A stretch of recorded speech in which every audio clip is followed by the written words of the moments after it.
ஓம் சாய்ராம். இன்று திருமண தடைகள் மற்றும் வியாபார தடை நீங்க மங்களங்கள் சுபிட்சம் வீட்டில் நடக்க நம் வண்டலூர் வல்தனி பாபா கூட்டு பிரார்த்தனை கோபுரத்தில் நடக்கும் சிறப்பு அபிஷேக ஆராதனை பற்றி நான் உங்களுடன் பேச வந்திருக்கேன். நான் உங்கள் சாய் பேசுகிறேன். ஆராதனை யார் வேண்டுமானாலும் அதற்காக பார்ட்டிசிபேட் பண்ணலாம், யார் வேணாலும் அதுக்கு கான்ட்ரிபியூட் பண்ணலாம். சங்கீதா சாய் சொந்தம் நம் சாய்பாபாவுடைய நம்முடைய வண்டலூர் வல்தனி பாபா கூட்டு பிரார்த்தனை கோபுரத்தின் நிறுவனர் குருஜி சாய்ராம்ஜி அப்பாவுடைய நெருங்கிய உறவினர் சங்கீதா அவர்களுக்காக இன்று சிறப்பு அபிஷேகம் ஆராதனை நடைபெற்றது. அதனுடைய காட்சியாக நீங்கள் பார்த்துட்டு இருக்கீங்க. மஞ்சள் என்பது மங்களத்தின் அடையாளம். அது ஆரோக்கியம், செழிப்பு மற்றும் தெய்வீக சக்தியை குறிக்கிறது. சந்தனம் என்பது மன அமைதி, குளிர்ச்சி மற்றும் ஆன்மீக உயர்வின் சின்னமாகும்.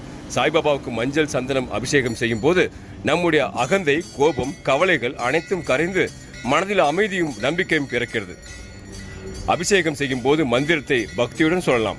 ஓம் ஸ்ரீ சாய்நாதாய நமக, ஓம் ஸ்ரீ சாய் பரபிரமணே நம, ஓம் ஸ்ரீ சாய் சரணம் சரணம் பிரபோ, அல்லது எளிமையாக ஓம் சாய்ராம் ஓம் சாய்ராம் ஓம் சாய்ராம் என்று சொல்லலாம்.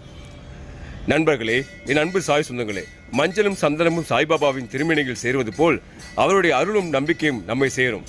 ஓம் சாய்ராம், ஜெய் சாய்ராம்.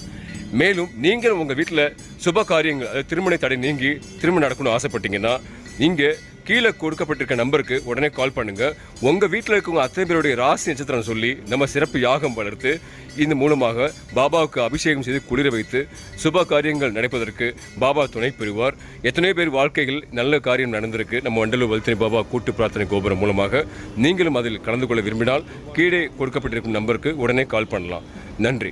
ஜெய் சாய்ராம். வாழ்க வளமுடன், வளர்க நலமுடன். நன்றி. நாளை நடக்க இருக்கும் வியாழன் குரு பூஜையில் கூட்டு பிரார்த்தனையில் அன்பு சாய் சொந்தங்கள் அனைவரும் வந்து கலந்து கொள்ளுமாறு மிகவும் பணிவுடன் கேட்டுக்கொள்கிறேன். நன்றி.